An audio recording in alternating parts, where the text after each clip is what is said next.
നമോ നമ. അപ്പോൾ നമ്മൾ കഴിഞ്ഞ ക്ലാസ്സിൽ പറഞ്ഞുകൊണ്ടുവന്നത് മനോബുദ്ധ്യഹങ്കാര ചിത്തങ്ങളും ഇന്ദ്രിയങ്ങളും എന്ന് പറഞ്ഞാൽ ശരീരം. ഇന്ദ്രിയങ്ങൾ എന്ന് പറഞ്ഞു കഴിഞ്ഞാൽ ശരീരമാണ്. ഈ സ്ഥൂലം ആയിട്ട് വരുന്നതും സൂക്ഷ്മമായിട്ട് വരുന്നതും വാസ്തവത്തിൽ ഡിഫറൻസ് എന്ന് പറയുന്നത് അതിൻ്റെ സ്ട്രക്ചറിൽ മാത്രമേ ഉള്ളൂ. സ്ട്രക്ചർ മാറിക്കഴിയുമ്പോൾ അതിനെ നമ്മൾ മറ്റൊന്നായിട്ട് ധരിക്കും. അതിൻ്റെ വാസ്തവ അവസ്ഥ ശരിയായിട്ടുള്ള അവസ്ഥ, അതിൻ്റെ ബേസിക്കായിട്ടുള്ള അവസ്ഥ ഒന്ന് തന്നെ. പക്ഷേ അതിൻ്റെ രൂപാദികൾ മാറുമ്പോൾ നമുക്ക് മറ്റൊന്നായിട്ട് തോന്നും എന്നേ ഉള്ളൂ. ആ മാറ്റം ഗ്രാജ്വലായിട്ട് വരുന്നത് നമുക്ക് ഇന്ദ്രിയഗോചരം അല്ലാത്തത് കാരണം സ്ഥിരത ദ്യോതിപ്പിക്കും. ഇത്രയാണ് നമ്മൾ ഇതുവരെ മനസ്സിലാക്കിയത്. എന്താണ്? ഒരു അവസ്ഥയ്ക്ക് മാറ്റം ഇങ്ങനെ വന്നുകൊണ്ടിരിക്കും. ആ മാറ്റം വളരെ സ്ലോ ആയത് കാരണം ആ വളരെ സ്ലോ ആയിട്ടുള്ള മാറ്റങ്ങളെ നമുക്ക് വേർതിരിച്ചറിയാൻ നമ്മളുടെ ഇന്ദ്രിയങ്ങൾക്ക് സാധ്യമല്ലാതെ വരുമ്പോൾ അതിന് ഒരു സ്ഥിരത നമ്മൾ ആരോപിക്കും. പക്ഷേ അതിനെ വിദൂരങ്ങളായ അവസ്ഥകളായിട്ട് നമ്മൾ കാണുമ്പോൾ, വിദൂരസ്ഥിതമായിട്ടുള്ള അവസ്ഥകൾ എന്ന് പറഞ്ഞാൽ ഒരു കുട്ടി വളരുന്നത് നമ്മൾ വളരെ വർഷങ്ങൾ കഴിഞ്ഞിട്ടാണ് ആദ്യം കണ്ടതും പിന്നെ കണ്ടതുമായിട്ടുള്ള ഒരു ഇന്റർവെൽ. അതിൻ്റെ ഇടയ്ക്ക് നമ്മൾ കുട്ടിയെ കുട്ടിക്കാലത്ത് കണ്ടു, പിന്നെ ഒരു ഇന്റർവെല് വന്നു, അത് കഴിഞ്ഞ് വർഷങ്ങൾ കഴിഞ്ഞിട്ട് ഒരു ചെറുപ്പക്കാരനായിട്ടാണ് വരുന്നതെങ്കിൽ ആ കുട്ടിയെ തന്നെയാണ് ഞാനിപ്പോൾ കാണുന്നത് എന്ന് മനസ്സിലാകില്ല. പക്ഷേ ഒരു കുട്ടിയെ നിരന്തരം കണ്ടുകൊണ്ടിരിക്കുമ്പോൾ ഒരേ കുട്ടിയെയാണ് കാണുന്നത് എന്ന് മനസ്സിലാവും. അതിനെന്താണ്? നമ്മൾ വിദേശത്തുള്ള നമ്മളുടെ ബന്ധുക്കളുടെ കുട്ടികളുടെ കാര്യം എടുക്കുകയായിരിക്കും എപ്പോഴും നല്ലത് പെട്ടെന്ന് പറയാൻ. എന്ന് വെച്ചാൽ ഈ മാറ്റത്തിന്റെ ഇന്റൻസിറ്റി അത് ഒരു കുട്ടിക്കാലം തൊട്ട് 10-20 വയസ്സ് വരെയുള്ള സമയത്താണ് ഇന്റൻസിറ്റി നല്ലോണം കൂടിയിരിക്കുക. അത് കഴിഞ്ഞാൽ മാറ്റങ്ങൾ പ്രകടിതമല്ലാത്ത വിധത്തിൽ സ്ലോ ആയിപ്പോകും. അതുകൊണ്ടാണ് കുട്ടികളുടെ കാര്യം പ്രത്യേകിച്ച് പറയുന്നത്. 6 മാസം പ്രായമുള്ള കുട്ടിയും 1 വർഷം പ്രായമുള്ള കുട്ടിയും തമ്മിൽ വലിയ വ്യത്യാസം ഉണ്ടാകും.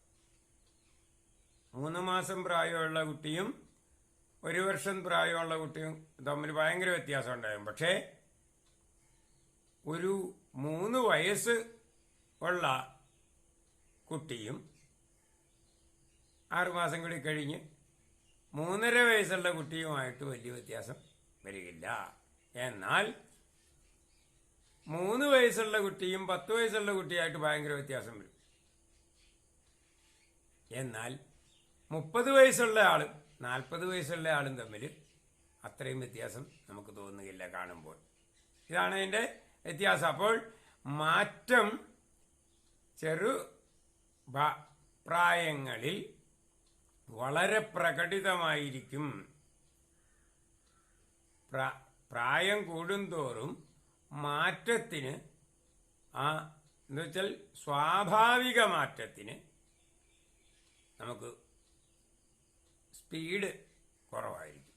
എന്നാൽ ഒരു പരിധി കഴിഞ്ഞ് നമ്മളുടെ പ്രായം അത് ഒരു പരിധി കഴിഞ്ഞ് പോകുമ്പോൾ, ഒരു 80 വയസ്സൊക്കെ കഴിഞ്ഞു കഴിയുമ്പോൾ പിന്നെയുള്ള മാറ്റങ്ങൾ ഈ ബാല്യാവസ്ഥയിൽ എങ്ങനെ സംഭവിച്ചോ, ശൈശവാവസ്ഥയിൽ എങ്ങനെ സംഭവിച്ചോ അതേപോലെ വളരെ സ്പീഡ് കൂടിയായിരിക്കും. അപ്പോൾ ആദ്യം സ്പീഡ് കൂടി നടക്കും, പിന്നെ ഒരു സ്ഥിരത ദ്യോതിപ്പിക്കും, അത് കഴിഞ്ഞ് വീണ്ടും സ്പീഡ് കൂടിപ്പോകും. ഇങ്ങനെയാണ് നമ്മളുടെ പരിണാമ സിദ്ധാന്തം എന്ന് പറയുന്നത്. പരിണമിക്കുകയാണ്. അത് എങ്ങനെയാണ്? വാസ്തവത്തിൽ ഈ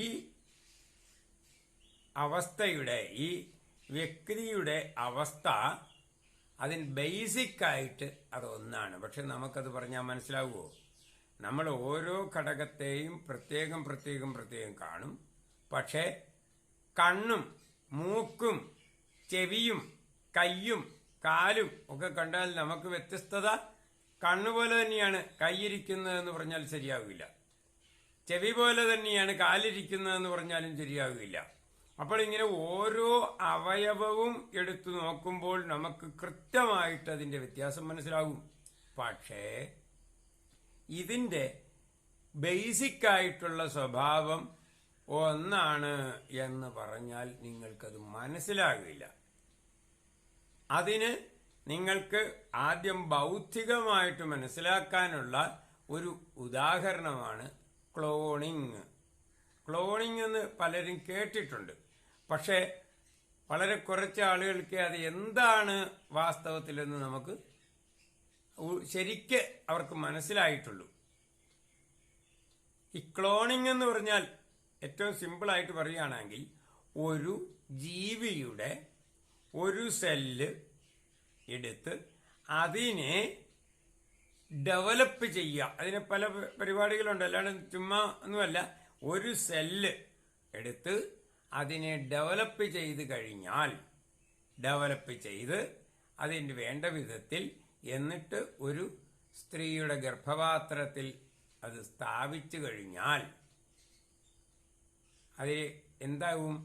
ആ സ്ത്രീ പ്രസവിക്കുന്ന കുഞ്ഞ് ഏത് ഒരാളിൽ നിന്നാണോ ഒരു സെല്ലെടുത്തിട്ടുള്ളത് ആ ആളിൻ്റെ ഫീച്ചേഴ്സ് ആയിരിക്കും ഈ കുട്ടി പ്രകടിപ്പിക്കുക. ആ ആള് കുട്ടിയായിരുന്നു, അതിൻ്റെ നാച്ചുറലായിട്ടുള്ള അവസ്ഥയിൽ എങ്ങനെയായിരുന്നു അതിൻ്റെ ഡെവലപ്മെന്റ്സ് മുഴുവൻ ഈ സെല്ല് എന്ന് വെച്ചാൽ അതൊക്കെ എഴുതി വച്ചിട്ടുണ്ട് ഈ സെല്ലിനകത്തുനിന്ന്.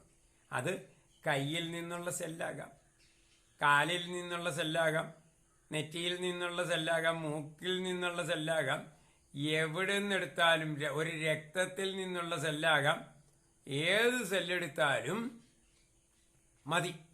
അപ്പോൾ ഈ രൂപം കറക്റ്റായിട്ട് ആ രൂപം വരും. സ്വഭാവവും നാച്ചുറലായിട്ട് വളർന്നു വന്നിട്ടുള്ള സ്വഭാവവും ഉണ്ടായിരിക്കും. തെങ്ങിൽ നിന്ന് വീണ് കായൊടിഞ്ഞിരിക്കുമ്പോഴാണ് എടുത്തതെന്ന് പറഞ്ഞാൽ അത് വരണമെന്നില്ല. പക്ഷേ തെങ്ങിൽ നിന്ന് വീണ് കൈയൊടിഞ്ഞോ അല്ലെങ്കിൽ മാവിൽ നിന്ന് വീണ് കൈയൊടിഞ്ഞോ കാലൊടിഞ്ഞോ കൈയില്ലാത്തതായിട്ടാണ് നടന്ന് വളരെ കാലം അങ്ങനെയാണ് ശീലിച്ചെങ്കിൽ ചിലപ്പം ആ അംഗവൈകല്യം ഈ കുട്ടിയിലുണ്ടാകാനും സാധ്യതയുണ്ട്. എന്താണ് കാര്യം? അത് ഈ അറിവുകൾ മറ്റ് സെല്ലുകളിലേക്ക് പകർന്ന് ഉറപ്പിച്ച് അത് നാച്ചുറൽ സ്വഭാവമാണ്, സ്വാഭാവികമായിട്ടുള്ള ഒരു രൂപമാണ് എന്ന് ഈ സെല്ലുകൾക്ക് ബോധ്യം വന്ന് അത് ചിത്തത്തിൽ അത് രൂഢമൂലമായിട്ട് ഉറപ്പിച്ചു കഴിഞ്ഞിട്ടുണ്ടെങ്കിൽ അത് എല്ലാ സെല്ലിലേക്കും പകർന്നു കിട്ടും. അതാണ് അതിൻ്റെ കാര്യം. അതുകൊണ്ട് അങ്ങനെ ചിത്തത്തിൽ ഉറപ്പിച്ചിട്ടുള്ള സ്വഭാവങ്ങൾ, രൂപങ്ങൾ ഒക്കെ ഈ സെല്ലിലൂടെ നമ്മൾ ക്ലോണിങ് നടത്തി വരുമ്പോൾ കിട്ടും. ഇതെല്ലാം എത്ര കണ്ട് മനസ്സിലാക്കിയിട്ടാണ് നമ്മളുടെ പൂർവസൂരികളായിട്ടുള്ള ഋഷിവര്യന്മാർ ഈ പരിണാമ സിദ്ധാന്തത്തെപ്പറ്റി കണ്ടിട്ടുള്ളത് എന്നൊന്ന് ആലോചിച്ച് നോക്കുക. പരിണാമ സിദ്ധാന്തം നമ്മളുടെ പാശ്ചാത്യരുടെ കുത്തകയായിട്ട് നമ്മൾ ഈ എല്ലാ കണ്ടുപിടുത്തങ്ങളും കൊടുക്കുകയാണ്. പരിണാമ സിദ്ധാന്തമാണെങ്കിലും കൊള്ളാം, പയ്യുടെ വില നിശ്ചയിച്ചിട്ടുള്ള മാത്തമാറ്റിക്സിലെ ആണെങ്കിലും കൊള്ളാം, ഇനി നമ്മളുടെ ജിയോമെട്രിയിലെ പൈതഗോറസ് തിയറം എന്നൊക്കെ പറഞ്ഞ് പഠിക്കുന്നത് പൈതഗോറസിന് കൊണ്ട് കൊടുത്തു. ഇങ്ങനെ ഇതൊക്കെ നമ്മളുടെ കൃത്യമായിട്ടുള്ള നമ്മുടെ ഗണിതശാസ്ത്രങ്ങളിലും അതുപോലുള്ള ഇതിനകത്തൊക്കെ എല്ലാം കൃത്യമായിട്ട് പറഞ്ഞിട്ടുണ്ട്. ഇപ്പം നമ്മൾ പറഞ്ഞു വന്നത് പരിണാമ സിദ്ധാന്തം എങ്ങനെയാണ് നമ്മളുടെ ഇതിനകത്ത് എത്ര കണ്ട് വിപുലമായിട്ടാണ്. അതൊക്കെ ഇങ്ങനെയൊക്കെ പറഞ്ഞു കഴിഞ്ഞാൽ അത് വ്യാഖ്യാനിക്കാൻ പറ്റും എന്ന് പറഞ്ഞ് തള്ളിക്കളയരുത് കേൾക്കണതിന് മുമ്പേ. എന്താ കാര്യം? വ്യാഖ്യാനിക്കാതെ ഒരു കാര്യവും ഈ മോഡേൺ ഫിസിക്സിലും നടക്കില്ല. E=mc² എന്ന് പറഞ്ഞാൽ വ്യാഖ്യാനിക്കാതെ പറയാൻ പറ്റുമോ? എന്താണ് എന്ന് ഐൻസ്റ്റൈൻ എന്താണ് കൊണ്ട് ഉദ്ദേശിച്ചേക്കണെന്ന് പറഞ്ഞാൽ മാത്രമേ എം കൊണ്ട് എന്താണ് ഉദ്ദേശിച്ചേക്കണെന്ന് പറയണം, സി കൊണ്ട് എന്താണ് ഉദ്ദേശിച്ചേക്കണെന്ന് പറയണം. C² എന്ന് പറഞ്ഞാൽ ഈ രണ്ട് സിയുടെ ഇടത്തുവശത്തിട്ടാൽ എങ്ങനെ ഇരിക്കും, ഈയുടെ പൊക്കത്തിലായിട്ട് വലത്തുവശത്തിട്ടാൽ എങ്ങനെ ഇരിക്കും എന്നനുസരിച്ചിട്ടാണ് C² എന്ന് പറയുന്നതും 2C എന്ന് പറയുന്നതും തമ്മിലുള്ള വ്യത്യാസം. അപ്പോൾ നമ്മൾ ഒരു അടിമത്തത്തോടു കൂടി മോഡേൺ സയൻസിനെ നമ്മൾ അടിമത്തത്തോടു കൂടി മാത്രം കണ്ടിട്ടാണ് അതിനകത്തെല്ലാം കറക്റ്റ് മറ്റ് കാര്യങ്ങൾ പറഞ്ഞിരിക്കുന്നത് വ്യാഖ്യാനം എന്ന് പറഞ്ഞ് തള്ളിക്കളയുന്നത്. വ്യാഖ്യാനിക്കാതെ ഇത് പറ്റുകയില്ല. അല്ലെങ്കിൽ നമ്മൾ കൊച്ചിലെ പഠിക്കുന്നത് E for elephant, M for monkey, C for cat എന്നൊക്കെയാണ് കുഞ്ഞുങ്ങൾ പഠിക്കുവാനത്. അത്രയും മാത്രം പഠിച്ചിട്ടുള്ള ഒരു കുഞ്ഞിനോട് E=mc² എന്ന് പറയുമ്പോൾ ഈ C² പൊക്കത്തിലാണോ സൈഡിലാണോ ഇട്ട് അതിന്റെ രണ്ട് തമ്മിലുള്ള വ്യാഖ്യാനം ഒന്നും അറിയാൻ പാടില്ല കുട്ടിക്ക്. അപ്പോൾ രണ്ട് കാറ്റ്, പിന്നെന്താണ് ഒരു മങ്കി, അതിനെ ഗുണിക്കുകയാണോ ചേർത്ത് വയ്ക്കുകയാണോ ഇതൊന്നും പഠിച്ചിട്ടില്ല. E for elephant, M for monkey, C for cat, 1 2 3 എന്നൊക്കെ മാത്രമേ പഠിച്ചിട്ടുള്ളൂ. അങ്ങനെയുള്ള ഒരു കുട്ടിക്ക് അതെന്താണ്, രണ്ട് പൂച്ചയും ഒരു കുരങ്ങനും കൂടി ചേർന്നാൽ ആനയാകും എന്നാണ് ഐൻസ്റ്റൈൻ പറഞ്ഞിട്ടുള്ളതെന്ന് മനസ്സിലാവുകയുള്ളൂ. അപ്പോൾ ഐൻസ്റ്റൈൻ പറയുന്ന E=mc² എന്ന് മനസ്സിലാക്കണമെങ്കിൽ അതിന്റെ ഓരോ യൂണിറ്റിനെയും നമ്മൾ വളരെ വിശദമായിട്ട് അത് വ്യാഖ്യാനിക്കണം. പിന്നെ കൂട്ടിച്ചേർക്കേണ്ടത് കൂട്ടിച്ചേർക്കുകയും വേണം, ഇല്ലെങ്കിൽ അതും മനസ്സിലാകില്ല. E=mc² എന്ന് പറഞ്ഞാൽ സി എന്ന് പറഞ്ഞാൽ എന്താണ്? സി എന്ന് പറഞ്ഞു കഴിഞ്ഞാൽ ഐൻസ്റ്റൈൻ ഉദ്ദേശിച്ചേക്കുന്നത് വെലോസിറ്റി ഓഫ് ലൈറ്റ് ആണ്. അപ്പോൾ വെലോസിറ്റി ഓഫ് ലൈറ്റ് എന്ന് പറഞ്ഞതിന്റെ യൂണിറ്റ് ആണ് എന്ത്? സി. 1 കിലോമീറ്റർ, 2 കിലോമീറ്റർ, 3 കിലോമീറ്റർ അങ്ങോട്ട് പോകുമ്പോൾ ഒരു ഷോർട്ട് കട്ടിൽ പോകാം 3 കിലോമീറ്റർ. ഇങ്ങോട്ട് വന്നപ്പോൾ നമ്മൾ ശരിയായിട്ടുള്ള റോഡിൽ കൂടി പോകുന്ന കാരണം 4 കിലോമീറ്റർ പോരേണ്ടി വന്നു. അപ്പൊ അങ്ങോട്ടും ഇങ്ങോട്ടും കൂടെ 3 4 7 കിലോമീറ്റർ ആണ് വന്നതെന്ന് പറയണമെങ്കിൽ എത്ര ഈ കിലോമീറ്റർ എന്ന് മാത്രം പറയുമ്പോൾ നമ്മൾ എന്താണ് എടുത്തത്? 1 എന്നേ അതിനർത്ഥമുള്ളൂ. 3 4 എന്നൊക്കെയാണ് കിലോമീറ്റർ യൂണിറ്റ് ആണ്. അപ്പോൾ സി എന്നുള്ള യൂണിറ്റ് പറയുമ്പോൾ എത്രയാണ്? 1 എന്നേ അർത്ഥമുള്ളൂ. C is a unit. അതുകൊണ്ട് അത് തന്നെ അതിന് ഒരു ഏകത്വം മാത്രമേ അതിനുള്ളൂ.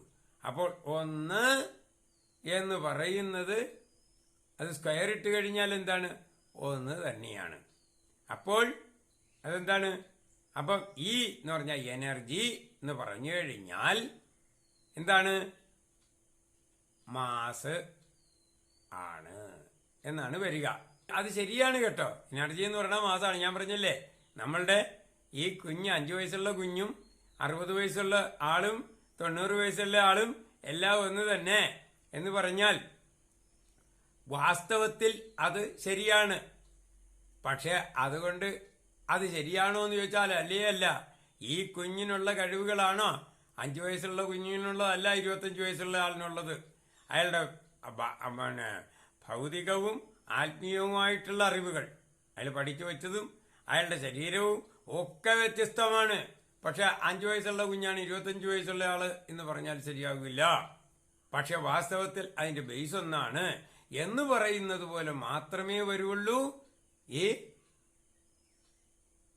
എനർജി എന്ന് പറഞ്ഞാൽ മാസാണ് എന്ന് മനസ്സിലാക്കിയാൽ ശരിയാണ്. പക്ഷേ ശരിയാണ് എന്ന് പറഞ്ഞിട്ട് വ്യാവഹാരികത്തിൽ അത് ശരിയല്ല. അതിന്റെ ആത്മീയ തലത്തിലാണ് അത് ശരിയാകുന്നത് എന്ന് പറഞ്ഞാൽ അതിന്റെ ആ മൂല്യം, അതിന്റെ പാരമാർത്ഥിക അവസ്ഥയിൽ അത് എനർജിയും മാസും ഇതിന്റെ രൂപവും എല്ലാം എല്ലാം എല്ലാം എല്ലാം ഒന്ന് തന്നെ എന്ന് പറഞ്ഞാൽ അത് പാരമാർത്ഥിക തലത്തിലെ ഏകത്വമാണ്. അതാണോ മോഡേൺ സയൻസ് എന്ന് പറയുന്നത്? അങ്ങനെയാണെങ്കിൽ നമ്മളുടെ ഭാരതീയ ഋഷിവര്യന്മാരാണ് ഏറ്റവും വലിയ മോഡേൺ സയന്റിസ്റ്റ്. അതാണ് മനസ്സിലാക്കേണ്ടത്. അതുകൊണ്ട് നമ്മളുടെ പൈതൃകത്തെ, ആ ശാസ്ത്ര പൈതൃകത്തെ വ്യാഖ്യാനിക്കുന്ന സമയത്ത് അതൊക്കെ വെറും വ്യാഖ്യാനാണ്, മറ്റേതിന് വ്യാഖ്യാനം വേണ്ട എന്ന് പറയാതെ എന്താണ് ദശാവതാരത്തിലൂടെ നമ്മൾ ശരിയായിട്ട് ഗ്രഹിച്ചു വരുമ്പോൾ അതിന്റെ ശാസ്ത്രീയത എന്ന് നമുക്ക് അനലൈസ് ചെയ്യാം. പക്ഷെ ഇന്ന് നമുക്കത് തുടങ്ങിയാൽ എവിടെയും എത്തുകയില്ല എന്നുള്ളത് കൊണ്ട് ഇന്ന് നമുക്ക് ഇവിടെ നിർത്താം. അടുത്ത ദിവസം അതിനെപ്പറ്റി സംസാരിക്കാമെന്ന് കരുതുന്നു. നന്ദി, നമസ്കാരം. നമഃ ശിവായ, നമഃ ശിവായ.